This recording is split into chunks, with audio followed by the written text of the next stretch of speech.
We all practice context switching on the daily, but might call it something else, or are not even aware of it.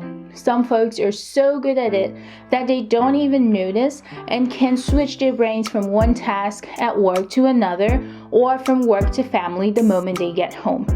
While others who may have to switch contexts so many times at work struggle with the idea, or it takes them more time to get back to being productive. A study at the University of London found that context switching, especially on multiple complex tasks, can hurt the brain and reduce productivity. So today I wanted to share how I managed to switch contexts at work, and I'm in no way an expert at this, but thought my few tricks might help someone who can avoid but context switch at work. If you're joining for the first time, thank you for jumping in. I am Hauwa Aguillard. I'm a product designer who loves to talk about product design and personal growth in hopes that you'll be inspired to live a life of a learner as I do, build better products, and inspire others to do the same. So when it comes to context switching, the first thing I do each day is prepare my mind and expect to switch contexts at work multiple times. Now, because I expect it, I'm not surprised by it when it happens, and I'm able to easily navigate the task ahead of me.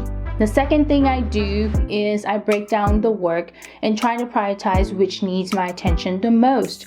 And I do this by asking myself a couple of questions. Does one of my tasks have a hard deadline approaching that I need to tackle first? Am I blocking other team members from moving forward with the work that they have? If I have a product manager on the project, do they have a prioritized list of project objectives that I can map my priorities to? And many other questions that I'm not thinking of right now. Once I have answers to these questions, I prioritize my work based on the project objectives and move forward. A lot of times, deadline tends to implicitly come with a priority defined, so it makes it a lot easier to prioritize that way. The third thing that I do, especially if a deadline isn't a good baseline for setting task priorities, I tend to tackle the most complex tasks during the hours of the day that I'm most productive. For me, that's typically towards the middle or the end of day. And in between that, I work on other tasks that do not require similar mental effort. A good example of this for me was a time when I was working on 3 separate projects that happened to be in 3 different stages of development. One was very much in discovery mode, meaning lots of user research. The second already had user research done and was in prototyping stage, while the third was currently being developed, and I had to write styles for it. For me, writing styles is the easiest task, followed by prototyping, then user research. So I may start off with writing styles and end my day doing user research.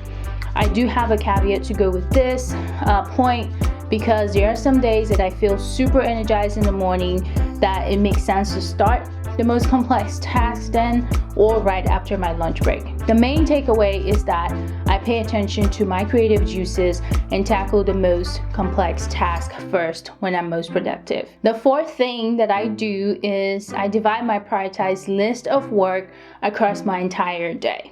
Meaning I don't tackle the similar tasks together. By doing so, I'm able to increase my productivity and minimize distraction. A good example would be if I'm focused on user research, then I'm tackling all the tasks under user research, and I'm not mixing my tasks for prototyping or writing styles. And when it's time to switch context, I take a break before diving in. In addition to that, I basically allot time slots to focus on tasks by categories as opposed to free-flowing and getting overwhelmed. The fifth thing is that my perspective on context switching is positive, and I tend to take it on as a challenge in order to stretch myself and know my limits. So I see context switching as a way to constantly engage my brain in different ways so that I stay sharp. It's like brain exercise for me. So I know a lot of research would not agree with this, but it is what works for me. So those are my tips and tricks.